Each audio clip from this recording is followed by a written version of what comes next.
on what would you do if the moment you waited for your entire life, your only child's wedding, turned into your greatest humiliation, when everything you gave, all the love and years of devotion, got tossed aside with a single, cruel sentence: stay in your lane. This is the story of how I did exactly that, and in doing so, I took everything with me. Make sure to subscribe and tell me in the comments where you're watching from. Now, let me take you back to the beginning. Chapter. I still remember the moment Andrew told me he was getting married. It was a quiet Sunday afternoon in April. The early spring light was pouring through the kitchen windows, bouncing off the polished counter that I'd cleaned maybe 20 minutes earlier, out of sheer habit. I was making tea, the same way I always did, the same mug, the same brand, the same 3-minute steep. Some things don't change when you've spent over 5 decades learning to appreciate the small things. He sat across from me at the table, twiddling with his phone, tapping his foot. I thought he was just distracted. I had no idea he was about to drop a bombshell. Then he said it. "Mom, I proposed." Taylor said yes. For a second, everything in the room slowed down. I looked up at him and he looked proud, nervous maybe, hopeful. And just like that, I felt it. That old, familiar ache in my chest. Not the bad kind. The kind that comes when something you never dared dream is finally about to happen. My baby boy was getting married, and for a few precious seconds, I was allowed to believe that this moment, this massive, once-in-a-lifetime moment, was going to be ours. That after years of being just Mom, and then years of being just Margaret the widow, I was about to become something again. Something bigger. I smiled so hard my face hurt. "That's wonderful, Andrew. Oh, honey, I'm so happy for you both." I pictured the wedding, the dress, the flowers, the ceremony.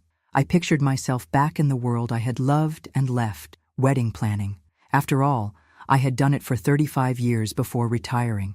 People knew my name in Boston's bridal circles. I had coordinated everything from tiny barn weddings in the Berkshires to 6-figure galas in Beacon Hill.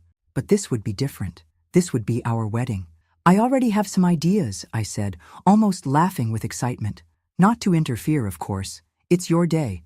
But I'd love to help with the planning, even just a little. I still have my book of contacts," and that's when I saw it, that hesitation in his eyes. And for the first time in what would become a pattern, Andrew looked away. "Actually," he said slowly, "Taylor kinda already has a vision. She's really into, modern minimalist stuff. She follows this planner on social media who does amazing work. She's already thinking of reaching out." I blinked. "Oh, I see. But it's a family event. I figured maybe I could just be part of some decisions. Not all of it. Just a bit." That's when it came. The sentence I'd hear again, echoing through everything that followed. The one that would shift everything. She said, and please don't take this the wrong way, but she said it'd be best if you just stayed in your lane. It took me a full 5 seconds to respond. I smiled. Too big, too fake, like I didn't understand. Because at that moment, I didn't want to. "Stayed in my lane?" I repeated, still smiling, hoping he'd laugh and say it was a joke, that he didn't mean it, that she didn't mean it. He just nodded. "She thinks it'll be smoother that way. You know how she is. She just wants to avoid confusion. I'm sure you get it." And just like that, my joy turned into something else, something I hadn't felt in years. I excused myself a few minutes later, claiming I had a Zoom call with an old friend from my planning days. I didn't. I just needed to be alone. I sat on my bed, lights off, watching the sky darken through the window. I thought about how long I had waited for this moment, how many weddings I had built for other families, other brides, other mothers, how many times I had watched them cry tears of joy at seeing their children walk down the aisle. And now, after decades of giving, I was being told I wasn't needed. I was being asked, told, to stay in my lane. I didn't cry that night. I just lay there, very still, as if trying to memorize how rejection feels when it comes from your own child. And I told myself it was just a misunderstanding, that maybe Taylor didn't mean it that way, that Andrew was just trying to avoid conflict, that I could still be part of this if I just stayed calm. But deep down, something had shifted, and I had no idea then that this was only the beginning of how invisible I was about to become. I wish I had. The next few weeks passed in a blur of strained small talk and half-hearted phone calls. Andrew would check in, briefly, like he was fulfilling some sort of quiet obligation. Taylor never called. Not once. I started to notice a shift in how included I was, or rather, how excluded I'd become. I told myself it was just the busyness of engagement, that they were overwhelmed with decisions. That Taylor, being a modern woman, probably just wanted to assert her independence. I tried to be understanding, tried to be patient, but the truth is, I was already being pushed out. It all became clear one Saturday afternoon. Taylor had invited me, along with her mother and a few friends, to a casual lunch at a local cafe to talk wedding vibes. That's how she put it in the text, wedding vibe. I wasn't sure if that meant colors, decor, or just chit-chat, but I went. I dressed nicely, wore a soft peach blouse with gold earrings, something light and happy. I even brought a little folder with me, just in case. Inside, I had printed a few inspiration boards, classy, timeless looks I had curated from years of experience. Florals that worked in all seasons, tips on seating arrangements, lighting tricks to make photos magical. Nothing pushy, just ideas. When I arrived, everyone was already seated. Taylor barely looked up from her phone. "Hey," she mumbled, then turned back to her screen. Her friends nodded politely. Her mother smiled, tight and short. I sat down quietly, trying not to feel out of place. I ordered a tea, then waited for the conversation to naturally steer into the wedding. When it did, I gently opened my folder and said, "I brought a few things, just some thoughts if you want to take a look."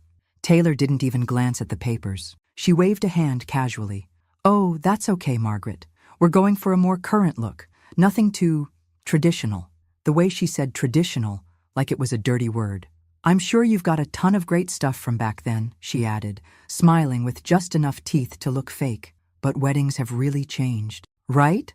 Her friends giggled, one of them chiming in, "Yeah, everything's on TikTok now. We're using this girl from LA. She's like so cool. She did this shoot with disco balls and neon palms and it was insane." They all nodded, chattering like I wasn't even there. I sat there holding my little folder, hands still on the edges, pretending I didn't feel the sting. Pretending I didn't just feel my 35 years of experience dismissed with a laugh. "I mean," Taylor said, "we just want something really us, you know? Not like the whole ballroom lace vintage vibe. That's just not our thing." I nodded, folded the folder shut quietly, and slipped it back into my bag. Her mom leaned over and whispered, not softly enough, "I told you she'd bring something. She probably thought she'd take over." Taylor gave her a quick look, then turned to me and said almost sweetly, "We really appreciate your excitement. Margaret, seriously, but I just want this to be modern and fresh. I already have a vision." I smiled. It felt more like a wince. "Of course, it's your day." Inside, I was breaking apart. I had seen brides like her before, confident, sure of their choices, blind to anyone else's wisdom, but I never thought I'd meet one who saw me as the problem, who saw my experience not as value, but as a threat. When I got home, I sat in my car in the driveway for 20 minutes, just sitting there, the radio playing something soft, my hands resting on the steering wheel, numb. I thought about calling Andrew, about telling him how I'd been treated, but what would I say? That his fiancée humiliated me in front of her friends? That she called my work outdated? He'd say I was overreacting, that Taylor didn't mean anything by it, that I was making things harder. So I did what I've always done. I swallowed it. I made myself a cup of chamomile tea. I changed into my softest pajamas. I watched a rerun of The Golden Girls and pretended everything was fine, but something in me was changing. That night, I stood in front of the mirror and really looked at myself. The lines around my eyes, the gray in my hair, the strength in my shoulders that I'd almost forgotten was there. And I told myself something quietly. A whisper I barely believed at the time. You deserve better than this. I didn't know it yet, but that moment, that quiet vow, would be the start of something I couldn't undo, letting the morning chill bite at my skin. There's something about cold air that makes you feel present, alive, even when everything inside you feels numb. I kept thinking about that lunch, about Taylor's tone, her mother's whisper, the way her friends looked at me like I was a relic, like I was some charity invite they had to entertain for politeness' sake. I replayed every moment, every word, every smirk. And the worst part? Andrew hadn't called. Not to check in, not to thank me, not to ask if I was okay. I waited all day, then the next. By the third day, I gave up. He'd chosen his side, whether he realized it or not. Still, I wasn't ready to give up entirely. Not yet. I reminded myself that weddings bring stress, that couples get overwhelmed and short-tempered. Maybe Taylor didn't mean to be dismissive. Maybe her mother had gotten in her head. Maybe Andrew just didn't want to be caught in the middle. So I tried again. That week, I sent over a short email with some local vendors I trusted, all people I'd worked with for years. I kept the tone light. I ended with, "Only if it's helpful. Wishing you both a joyful planning process. Love, Mom." I didn't get a reply. Not from Taylor, not from Andrew. The silence was louder than a slammed door. A few days later, I stopped by Andrew's apartment to drop off a box of his childhood keepsakes, yearbooks, old baseball cards, a few photo albums I thought might be nice for the wedding. Taylor opened the door. She was polite. I'll give her that. But it was the kind of politeness that's practiced. Her smile didn't reach her eyes. "Oh, hey, we didn't know you were coming," she said, standing in the doorway but not quite inviting me in. I held up the box. "Just thought you might want these. Maybe for some photo displays or—" "Oh," she said quickly. "That's sweet, but I think we're doing a digital thing, like a slideshow from our phones. Super casual." I nodded. "Of course. Just thought you might want a few baby photos of Andrew." She took the box but didn't look inside.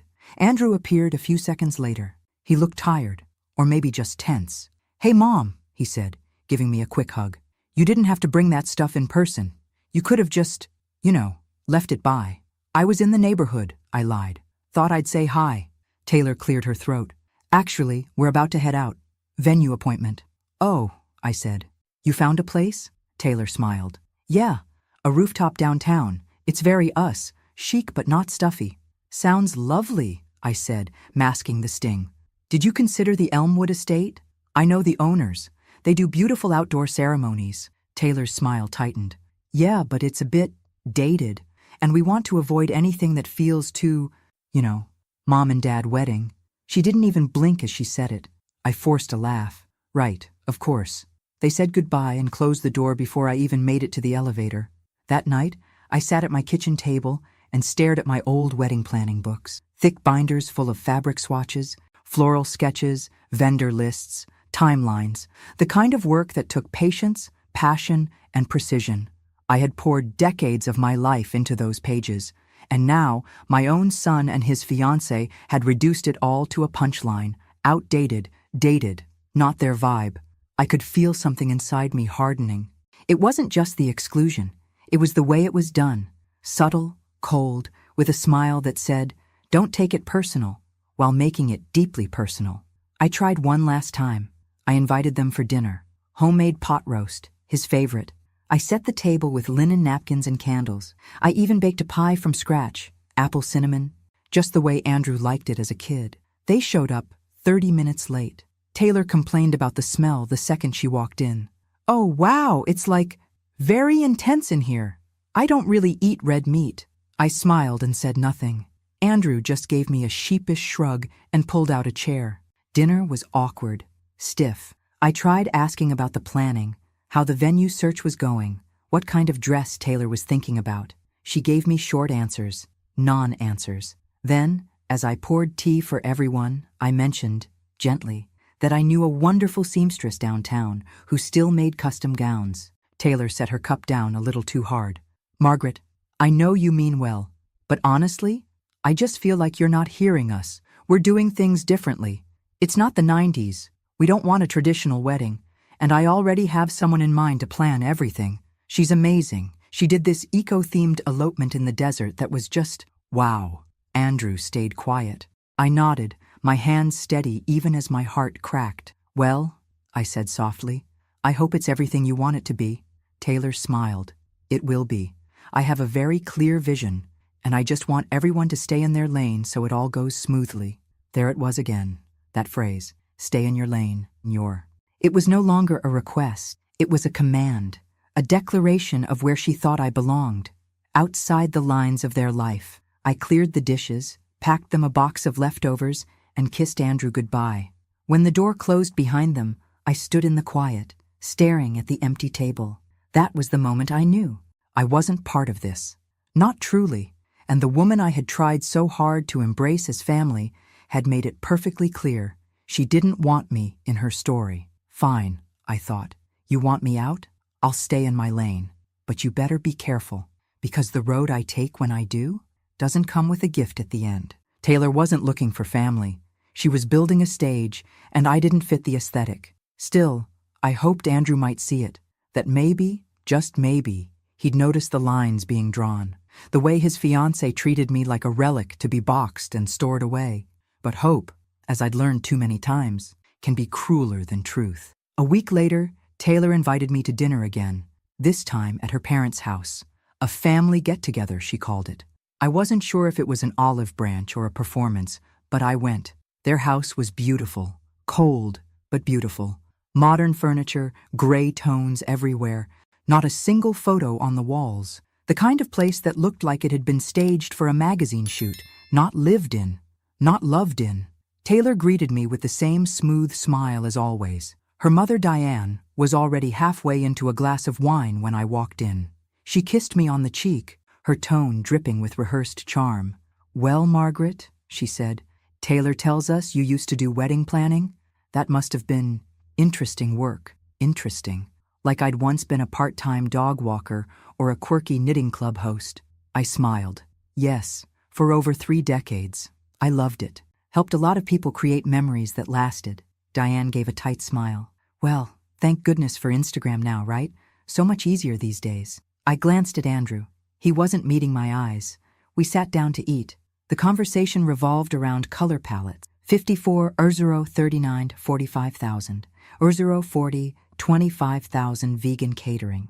Guest lists, all things I'd once breathed and lived and bled for, but now discussed like I had nothing to add. At one point, Taylor was describing some lighting feature she saw online. It's like a tunnel of LED vines that pulses with music, totally immersive. We're thinking that for the reception entrance. Interesting, I said carefully. Just be mindful with lighting that intense. Sometimes it overwhelms guests, especially older ones. Taylor interrupted, smiling tightly. I know, Margaret. That's why I'm working with someone young, someone current. The room went quiet for a beat. I felt my cheeks flush, not from shame, but from something darker, a quiet fury that clung to the back of my throat. But I swallowed it, smiled again, and took another bite of salad like nothing had happened. Later, Diane brought out old albums, hers, of course, pictures of Taylor's childhood, vacations, school dances. Taylor cooed over them. Andrew politely nodded along. I pulled out a small envelope I had brought, just a few baby pictures of Andrew, his first Halloween, his first bike ride, the toothless grin he gave me when he lost his front teeth. I thought it would be sweet to share. I handed it over. I thought maybe a few of these could go into the slideshow. They're special to me. Taylor glanced down. Oh, I mean, they're cute, but we kind of want the vibe to be more like stylized. These are very real. Real? I echoed, not sure if I'd heard right. She shrugged. Just not filtered, not as curated. We're aiming for a more aesthetic tone, you know? I wanted to scream. That's your fiancé's childhood, I wanted to say. That's your future husband, messy and joyful and real. That's what love looks like. But I didn't. I packed the photos back into the envelope and said nothing. When I left that night, Diane hugged me with one arm, wine glass still in the other. Taylor waved from the kitchen. Andrew walked me to the door, finally speaking in a whisper once we were outside. I'm sorry if tonight felt awkward. I looked at him, really looked. His face was tired, not from work, not from wedding stress, from the weight of keeping the peace between two worlds. I'm not upset, I said, and I meant it. But Andrew, do you even see what's happening? He rubbed the back of his neck. She's just under pressure. Her mom, the planner, the posts online, everyone's got expectations. I just want things to go smooth. At what cost? I asked, softer now. 62. Euro 45, 45,000. Euro 46, 25,000. What are you sacrificing so things go smooth? He didn't answer. I kissed his cheek and walked away. In the car, I sat for a long time staring at the glow of their house, the curated lighting, the perfect furniture, the two people inside who decided my presence didn't match their picture. And I realized I wasn't invisible because I had nothing to offer. I was invisible because I reminded them of things they didn't want to see. Depth, history, substance, things you can't filter into a hashtag.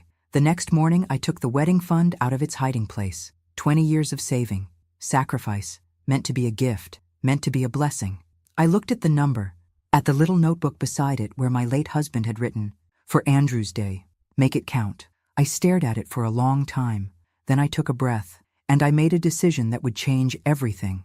I had the checkbook in my purse, the one with the soft leather and initials embossed in gold, MD. A gift from my husband, back when people still gave each other thoughtful things. I told the teller I needed to modify an account, a withdrawal and a partial transfer. The young woman smiled, clicked her polished nails against the keyboard, and asked no questions. To her, it was just another transaction. To me, it was the last string tying me to an illusion. The doll we had saved wasn't just money. It was love in numbers, sacrifice in digits. My husband and I had put away little by little, through hard years, good years, lean years. He always said, "Someday we'll give him the wedding we never had, the kind that tells him he's loved." And I had held on to that promise, through widowhood, through lonely holidays, through every dream I shelved so Andrew could dream bigger. But love is not blind. Love sees clearly, and chooses anyway. What Andrew had chosen was a woman who saw me as obsolete. What I had chosen for too long was silence in the name of peace. I wasn't going to fund my own erasure, so I left a symbolic $2 in the account, just enough to keep appearances. The rest I moved to a private savings account under my name.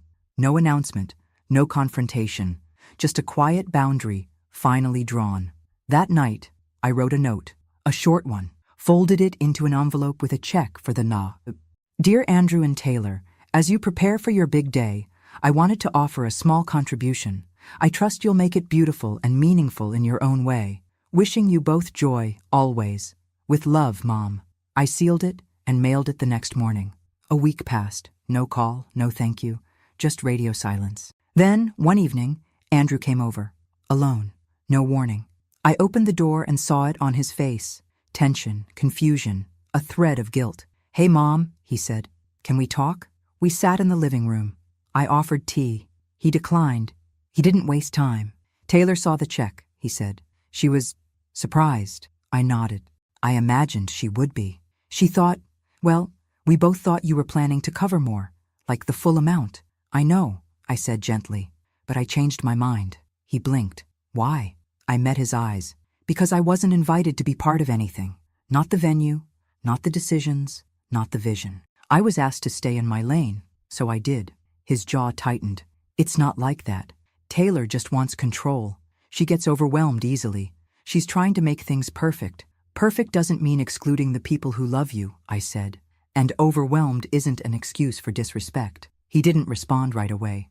I watched him, my son, now a man torn between loyalty and truth, between the image he thought he had to maintain and the reality I refused to ignore anymore. "She feels like you don't support her," he muttered. I raised an eyebrow. "Does she feel that because I tried to offer ideas? Because I brought photos of your childhood? Because I wanted to help?" He looked down. "I wasn't going to say anything," I continued. "I was going to keep smiling, keep swallowing. But the truth is, Andrew, you let it happen. You stood there and watched me be erased." He looked up, pain in his eyes. "That's not fair." "No," I said softly. "It's just true." Silence hung between us. Finally, he sighed. "So, that's it? You're not going to help at all?" "I did help," I said, "in the way I was invited to." He stood, rubbed the back of his neck. "Taylor's gonna freak out." I didn't answer. I didn't offer comfort, because I was done patching wounds I didn't cause. He left not long after, barely saying goodbye, and for the first time in a long time, I didn't cry after he walked out, because I wasn't mourning the money. I was mourning the moment that never came, the one where I got to be a mother of the groom in a family that saw my value. But I also knew something else. They weren't ready for the cost of pretending I didn't matter, and soon enough, they'd learn that when you cut someone out, you don't get to cash in on their love. The theatrical pacing in those expensive flats, the wounded princess routine, equal parts fury and insult. "She says she feels betrayed," Andrew said. Finally, when I called him back, his voice was low. Tired. She thought you were going to fund the entire wedding. She's already committed to things. I bit the inside of my cheek. Committed with money she didn't have? That's not the point, Mom. No, I said gently. I think it is. What followed was a long pause. Then, the phrase that made my stomach sink. She signed a contract with the planner. My blood ran cold. You signed something? I asked. Without the funds secured? It's a social media deal, he said quickly. Savannah Bloom. She's really popular. She's got like 2 million followers. She only takes a few clients a year. Taylor messaged her, and she agreed. We had to move fast. And how much? I asked. He hesitated. Andrew, how much? 55,000. I had to grip the edge of the kitchen counter. You gave someone you've never met? Someone you found online? $55,000? She's got tons of videos. Mom, testimonials, pictures. She's legit. Is she licensed? Another pause. Does she have a company registered? A business address? References? Taylor handled that part. I felt sick. I saw it playing out in slow motion. The blind trust, the rushed decisions, the desperate need to impress. The kind of mistake you only realize after it's too late. Mom, we had no choice, he continued. Taylor already turned down the other planner we interviewed. She's already telling people we hired Savannah. I closed my eyes. And now the wedding depends on her showing up. She'll show, he said, but I could hear the crack in his confidence. I didn't argue. I didn't scream. I'd done what I needed to do. I had removed myself from the collision course, but that didn't mean I wanted to see them hurt. Not truly. Still, it wasn't my job to rescue them anymore. A few weeks passed. I stayed quiet, focused on my own life. Walks in the park, lunch with friends, reading late into the night. It was lonely, but also peaceful. The kind of peace that comes from not pretending anymore. Then, the call came. I was in the middle of pruning roses in the backyard when my phone rang. I almost didn't recognize Andrew's voice. It was hoarse, shaky. She's gone. I froze. What? Savannah. She took the money. The website's down. Her numbers disconnected. Her Instagram's wiped. I sat down slowly on the garden bench. We've been scammed, he said, voice breaking. It's all gone, Mom. Every penny. I didn't speak right away. What do we do? He asked. What does Taylor say? She's not talking to me. The irony tasted bitter on my tongue. She's blaming me, he whispered. She said I should have convinced you, that this wouldn't have happened if we had just used your money. I stood up, walking slowly back toward the house, one step at a time. That's not true, I said. This happened because you both acted like the money, and my experience, were guaranteed. Like they owed you something. He was quiet. I'm sorry, he said finally. But apologies don't rebuild what arrogance destroys. In the weeks that followed, I learned bits and pieces through mutual acquaintances. The wedding was off. Postponed, they said at first, but it was clear that was a cover. Vendors canceled. Deposits were lost. Tension turned to blame. Blame turned to resentment. And soon enough, the engagement crumbled. I didn't gloat. I didn't reach out. I stayed in my lane, just as they asked. And from my lane, I watched everything fall apart. Because that's what happens when you build a wedding on exclusion and ego, and forget to leave room for wisdom. Months passed. Quiet ones. The kind of quiet that echoes. At first, the silence burned. I would check my phone more often than I'd admit, hoping for a text, an email, even a one-word message. Hi. Anything to show me he still remembered I existed. But nothing came. No apologies. No explanations. No closure. He had vanished into the wreckage of a dream he built without me. And I stayed still. I filled my time with small things, mundane things, morning walks to the market, afternoon coffee on the porch, an online book club I never spoke in, but always followed. I repainted the hallway in a soft sage green, cleaned out closets that hadn't been touched since my husband passed, sorted through years of belongings that held more memories than function. And piece by piece, without even realizing it, I started to feel lighter. There was something strange about it. The realization that I no longer had to mold myself around other people's expectations. That I didn't have to squeeze into a role someone else assigned me. I wasn't the planner mom anymore. I wasn't the hostess or the helper or the savior. I was just Margaret. And for the first time in years, that felt enough. It wasn't joy exactly, but it was peace. I started saying yes to invitations again. Lunch with Diane from the library board.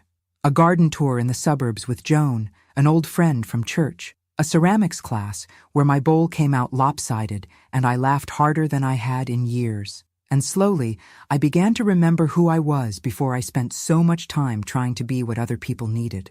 It was strange how easily I'd forgotten. I didn't erase Andrew from my life. His picture still sat on the mantel. I still kept his favorite snacks in the pantry, out of habit. But I stopped holding my breath for him to come back. That wasn't my job anymore.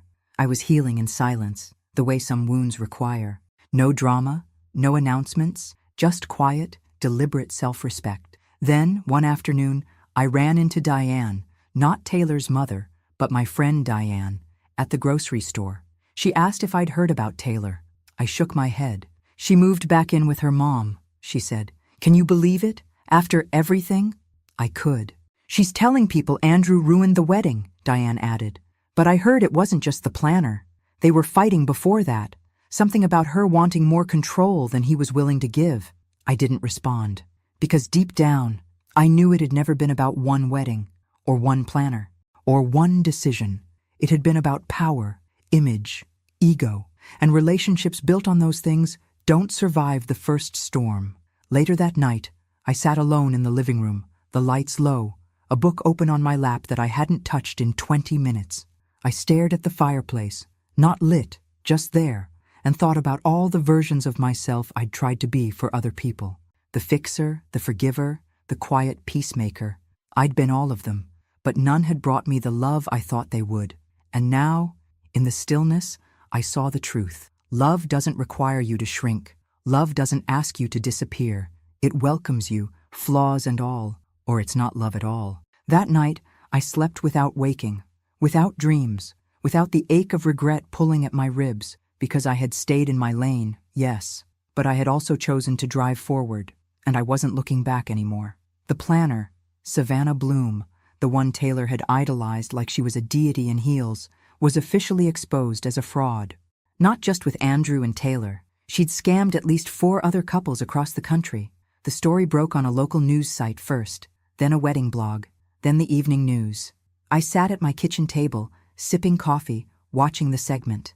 There was her photo, filtered, polished, with that signature, quirky luxury aesthetic Taylor had fawned over. Beneath it, the headline, "Social Media Wedding Planner Vanishes with Hundreds of Thousands in Client Deposits." I didn't cheer. I didn't say I told you so. I just stared at the screen and let the numbness settle. Because this wasn't a victory. It was a tragedy, one they'd authored themselves. The footage showed couples crying. One woman saying her father had taken out a second mortgage. Another couple had to cancel their honeymoon. And then there were the Davis names, Andrew and Taylor, mentioned in a brief sentence as local victims of the scheme. Victims. The word sat heavy in my mouth. Sat. Because while they were certainly defrauded, while I'd never wish financial loss or embarrassment on them, I couldn't shake the deeper unspoken truth. They weren't just victims of a scammer. They were victims of their own hubris. Taylor wanted a spectacle. Andrew wanted peace. Neither wanted the kind of help that didn't come with hashtags or influencers or aesthetic-approved vendors. They wanted to control the narrative until it unraveled. And now, it had. From what I heard, through friends, through whispers, Taylor was blaming everyone but herself, the vendor, the algorithm, even Andrew. The engagement, already frayed, collapsed under the weight of disappointment. I saw it coming. Not because I was cynical, but because I'd seen it too many times before. As a planner, I watched couples build weddings like they were performances, not promises. And when the stage fell apart, so did the script. Taylor moved out a week later, back to her mother's. Andrew stayed in the apartment alone. He didn't call me. Not then, but I knew he would. You don't lose everything, and not eventually look back to what was real. And I was real. I had always been. Still, I didn't sit around waiting. Instead, I started saying yes to more of my life, volunteering at the library, hosting a Sunday brunch for some retired teachers I hadn't seen in years. I joined a writing group, wrote about my years in the business, told stories with laughter and grace and not an ounce of bitterness, and I began to feel something new blooming inside me. Not just peace, but pride, because staying in my lane hadn't been passive. It had been powerful. I had chosen dignity over drama. And while they chased illusions, I stood still and watched the truth reveal itself without lifting a single finger. It turns out, silence can be louder than any revenge, both of us clutching our bags, trying to beat the rain. "Did you hear?" she asked, barely concealing her curiosity. I already knew what was coming. They called it off, Taylor and Andrew. I pretended to be surprised. I even added a soft, polite, "Oh?" because that's what you do when someone wants to tell you something you already understand more deeply than they ever will. "She moved out. Her mom came to help pack," Marlene continued. "He's still in the apartment. Looks kind of lost." I thanked her, wished her a good day, and walked back to my car in the drizzle. I didn't turn on the radio. I didn't call anyone. I just sat there and let it sink in. It wasn't joy I felt, and it wasn't relief either. It was clarity. Because when something ends, especially something that was never built to last, it doesn't need applause. It just needs acknowledgement. I thought back to the night Andrew first told me he'd proposed, the sparkle in his eye, the blind hope, the belief that he'd found something true. And I thought of all the times I'd tried to warn him without wounding him, tried to support without surrendering, tried to be included without begging. He hadn't seen me. Not then. And Taylor? She had never looked past her own reflection long enough to see anyone at all. I was sad, not for the wedding that never happened, not for the money or the spectacle, but for the illusion, the years Andrew would carry, the realization he'd been chasing approval, not love. That's what hurt the most, that he'd given everything to someone who had only seen him as a character in her curated story. And I, the woman who knew him best, had been written out of the script entirely. I didn't call him. I didn't reach out. Not because I was angry, because I had learned. You can't teach people to value you. They have to choose to. So I waited. And in the meantime, I filled my days with life, real life. I started leading a workshop at the community center, helping young women plan weddings on tight budgets. Not for profit, not for recognition, just to pass along what I knew. What I had earned through years of sweat and heartbreak and joy. They listened. They asked questions. They wrote things down. And for the first time in a long time, I felt heard again. One evening after the workshop, I walked home through the crisp November air. The sun was setting early, casting everything in gold. I stopped by the small park down the street, sat on a bench, and watched as a little girl tried to fly a kite that kept dipping and crashing. Her father kept encouraging her. "Try again. You've almost got it." And she did, over and over, laughing, failing, laughing again. It hit me then. How many times I had tried to make my relationship with Andrew something it wasn't ready to be. How many times I'd thrown myself into the wind, only to fall, only to be told I was too much or not enough. But I wasn't a kite. I didn't need someone else to lift me. I had built my own wind. That night, I slept with the windows cracked open. The cold air was sharp, honest, like the truth, sometimes uncomfortable, but always necessary. And in that quiet, I forgave him. Not because he asked, but because I was finally done carrying a weight that wasn't mine. He was standing near my front gate when I turned the corner. I stopped walking. He looked the same, and yet not. Thinner, older, not in years, but in wear. Life had settled into the lines around his mouth. His shoulders didn't carry the same weightless confidence anymore. There was something grounded there, real. "Hi, Mom." My heart stuttered. Not from anger or sadness, but from the unexpected tenderness of hearing that word again from him. "Mom." I unlocked the gate, pushed it open and stepped through. "You hungry?" I asked. He smiled, nodding. "Starving." We didn't talk about Taylor over lunch. Instead, we talked about small things. His job, the book he was reading, a podcast he liked. I let him fill the space, like a boy coming home after a long journey, slowly unfolding the truth between casual sentences. And then, at the end, when the dishes were cleared and the kettle was whistling, he said her name. "Her name's Emily." I turned around. "Oh? She's different," he said quietly. "Soft, kind. She asks questions. She listens." He paused. "She asked about you the first time I told her about my past. Not about the wedding. About you. Said she wanted to meet the woman who raised me." I felt something stir inside me, cautious, quiet hope. "She's not trying to prove anything," he added. "She doesn't need to control the story. She just wants to build something good." I handed him a cup of tea, our old rhythm returning without effort. And you? I want to do it right this time. We sat in silence for a while, the kind that doesn't need to be filled. Then he reached into his pocket and pulled out a small envelope. Inside, a photo. Emily standing in a garden, sunlight catching in her hair, holding a bouquet of wildflowers. She said, "If we ever get married, she'd want you to plan it," he said, eyes meeting mine. She said it would be an honor. I looked at the photo, not because I needed to judge, but because I wanted to see the woman who saw me. And what I saw in her face wasn't sparkle or flair or fashion. It was warmth. I placed the photo down gently, my fingers lingering for just a second longer than necessary. "I'd like that," I said. And I meant it. Not for the second chance, not for the event, but because for the first time I was being asked in, not expected, not taken for granted, not assumed, invited. Later that evening, after Andrew had gone, I sat at the kitchen table with a new notebook, blank pages, clean start. I wrote her name at the top, Emily, and beneath it, I started a list, not of decorations or colors or seating charts, but of feelings I wanted her wedding to hold.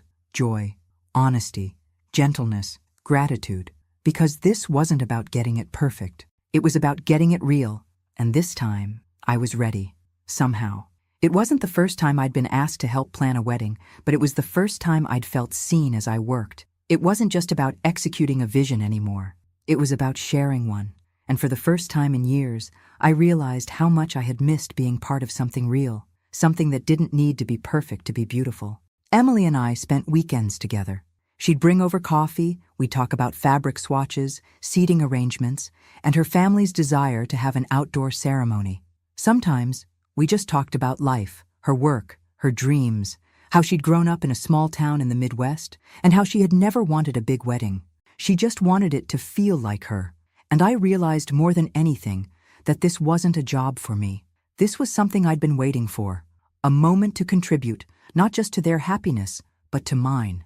We chose a small venue in a nearby garden, one that had personal significance for Emily and Andrew. The ceremony would be intimate, just close family and friends. No frills, no overstated trends. It was simple, but it was theirs. One afternoon, while we were finalizing the details, Emily stopped and looked at me, her eyes wide with gratitude. "You're so good at this," she said, shaking her head. "I wish I had known about you sooner. You've made all of this so much easier, so much more real." I smiled, a small part of me feeling the weight of those words, because for the first time in a long time, I wasn't just a mother or a planner or a daughter of someone who had faded into the background. I was seen for what I truly was, someone who knew how to craft memories. And that's what this wedding was turning into. Not a series of decisions made by Instagram influencers or social media gurus. Not a curated aesthetic, but a collection of moments, threads, and feelings that connected people to what truly mattered. Emily and Andrew had made their own choices, their own mistakes, but they were building something real, piece by piece. And this wedding wasn't a performance. It wasn't a show. It was their declaration, a promise to each other that was grounded in love, not perfection. The day of the wedding came. The weather was perfect, sunny but cool, the kind of early fall day that makes you believe in second chances. Andrew stood at the front in a simple suit, his hands trembling ever so slightly. He looked over at me and smiled, a gesture of quiet appreciation, like a man who had finally figured out what truly mattered. When Emily walked down the aisle, the guests didn't gasp or whisper. They just watched, content. There was nothing over the top about the scene, just two people, their eyes locked on each other. Two people who had learned, who had made mistakes, but were ready to get it right this time. As she stood before him, she took his hand and spoke her vows, simple words, honest words. They didn't promise to be perfect. They didn't promise forever without hardship. They promised to choose each other, day after day, to walk beside each other no matter what came their way. And in that moment, I realized something. I had been holding my breath for so long, waiting for everything to fall into place, waiting for the apology, waiting for recognition. But the moment I had been waiting for, it wasn't coming from anyone else. It was coming from me. I had already forgiven. I had already healed. And now I could let go of the past, for good. The ceremony ended. The reception began. The food was simple but delicious. The music was soft, and there was no grand dancing, no centerpieces of glass and gold, just laughter, conversation, and the warmth of people who had come together not for spectacle, but for love. Later that evening, as the last of the guests left, Andrew and Emily came over to me. He wrapped his arms around me, holding me tightly. "Thank you," he whispered. This was everything." And Emily, her eyes shining with the kind of gratitude I had only ever dreamed of, placed her hand gently on my shoulder. "You were the heart of this. Margaret, I can't imagine what this day would have been without you." I didn't need any more words. I didn't need any more validation. I had been part of something real.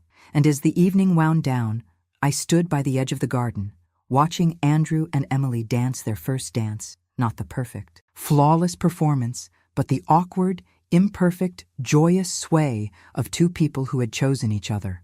I smiled to myself. I had stayed in my lane, but in doing so, I had found my way back to them, back to the love I'd always been part of, not as a mother of the groom, not as an organizer, but as Margaret. And that was enough. I didn't hear much from Andrew right away, not because he didn't want to, but because, for the first time, he didn't need to. The weight of the past had shifted, and what had been fractured was slowly beginning to heal. We didn't have to talk every day or every week. The distance between us had never been about love. It had always been about expectations. And now, we both understood that love didn't come with strings. It didn't come with labels or roles. It simply came, sometimes quietly, sometimes loudly, but always with acceptance. I had learned to give him that. He had learned to give me the same. One evening, about a month after the wedding, Andrew called me. "Mom," he said, "I'm with Emily. We were talking about the wedding, about you." I paused, a bit surprised. "What about me?" "Well," Emily said something. He was quiet for a moment. "She said that if she could have had anyone plan her wedding, it would have been you. She thinks you're the heart of everything, that what you do isn't just about making things beautiful. It's about making people feel something." I could hear the sincerity in his voice, and it hit me harder than I expected. I hadn't asked for gratitude. I hadn't expected anything in return. But hearing those words, hearing him acknowledge what I had done for them, not just as a planner, but as a mother, a woman who had always given so much of herself to those she loved, made something inside me shift. It was like I was seeing the pieces of me I'd forgotten, the parts that had always been there, even when others couldn't see them. "I think she's right," I said softly. "I've always loved creating moments for people, but I needed to know they were mine to create, not because I was expected to, but because I wanted to." "I get that now," he replied. "I'm sorry it took me so long to see that." I sat back, feeling the comfort of those words settle around me. It wasn't a grand apology. It wasn't about fixing everything or erasing the past. It was simply about acknowledging what had happened and what had changed, and that was enough. We talked for a while longer, about the future, about Emily, about life. Nothing profound, just the mundane, comforting details of everyday life. After we hung up, I sat quietly in the kitchen. The evening sun was fading, casting a warm golden glow through the window. I thought about everything that had happened, the years of hard work, the dreams I had poured into others, the moments when I had been told I wasn't enough, the way I had bent over backward, time and time again, for a family that hadn't always seen me. And then I thought about the present, about Emily, who had welcomed me into her life with open arms, not as a requirement, but as a choice. About Andrew, who had finally found his way back to me, not in apology, but in recognition. I had stayed in my lane. I had held my boundaries, quieted my voice when it wasn't wanted, but when the time came, I had spoken, not with anger or regret, but with calm strength. And in the end, I had found peace. Because sometimes, when you stay true to yourself and let go of the things that don't serve you, when you stop forcing things and let life unfold on its own, the universe has a way of bringing everything back to where it belongs. I was enough, and that was the most freeing thing I had ever learned. Later that evening, as I sat on the porch with a glass of wine, I heard footsteps coming up the driveway. I looked up to see Emily walking toward me, smiling as she approached. "I just wanted to say thank you again," she said, sitting beside me, "for everything, for making it so real, so perfect." I smiled, but it wasn't the smile of someone who was just doing their job. It was the smile of a woman who had finally realized her worth. "You're welcome," I said quietly. as the stars began to twinkle above us, I realized that this moment was the one I had been waiting for all along.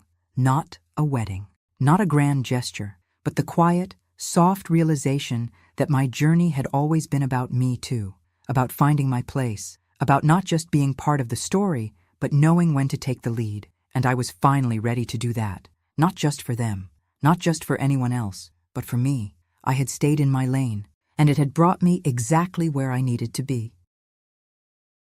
Thanks for listening.